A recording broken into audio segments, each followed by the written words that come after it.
पाठ 15। सजीली की भूल। सजीली एक अच्छी लड़की थी। वह पढ़ने में भी होशियार थी, सभी का आदर करती थी, सभी लोग उसकी प्रशंसा भी करते थे। एक दिन सजीली के पापा नया कंप्यूटर लेकर आए। सजीली नया कंप्यूटर देखकर बहुत खुश हुई। उन्होंने इंटरनेट भी लगाया। सजीली को कंप्यूटर पर खेलने में आनंद आने लगा। धीरे धीरे उसका मन पढ़ाई से हटने लगा।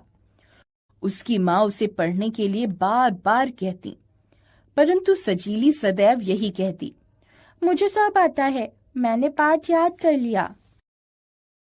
माँ पूछती, सजीली, तुम हर समय तो कंप्यूटर पर खेलती रहती हो, तुमने पाठ कब याद कर लिया?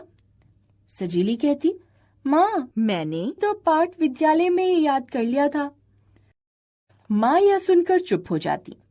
अब सजीली ने अपनी सहेलियों के साथ बाहर खेलना भी बंद कर दिया। वार्षिक परीक्षाएं भी शुरू होने वाली थीं, परंतु सजीली का मन पढ़ाई में बिल्कुल भी नहीं लगता था। माँ ने उसे बहुत समझाया, परंतु सब बेकार। धीरे धीरे दिन बीतने लगे। विद्यालय में परीक्षाएं शुरू हो गईं। सजीली रोज विद्यालय में परीक्षाएं भी देने जाती।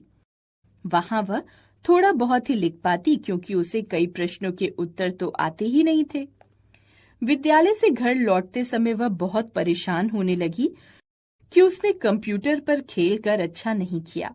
काश उसने माँ की बात मानकर पढ़ाई कर ली होती। घर पहुंचकर सजीली बहुत उदास थी। माँ ने उससे पूछा, सजीली, आज की परीक्षा कैसी हुई? सजीली की आंखों से आंसू निकल पड़े। वह रोते हुए बोली, माँ, मुझे क्षमा कर दो। मैंने आपसे झूठ कहा था कि मैंने विद्यालय में ही पाठ याद कर लिया है।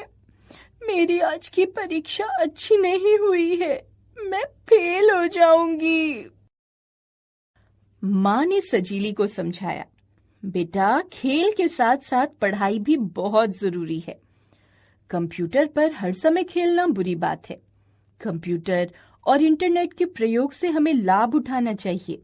इस पर हर समय खेलकर समय नष्ट नहीं करना चाहिए। जानती हो, कंप्यूटर पर हमें हर तरह की जानकारी मिल जाती है। घर बैठे ही हमें देश विदेश की बातें पता चल जाती हैं। तुम्हें खेलने के साथ साथ अपनी पढ़ाई का भी समय निश्चित करना चाहिए।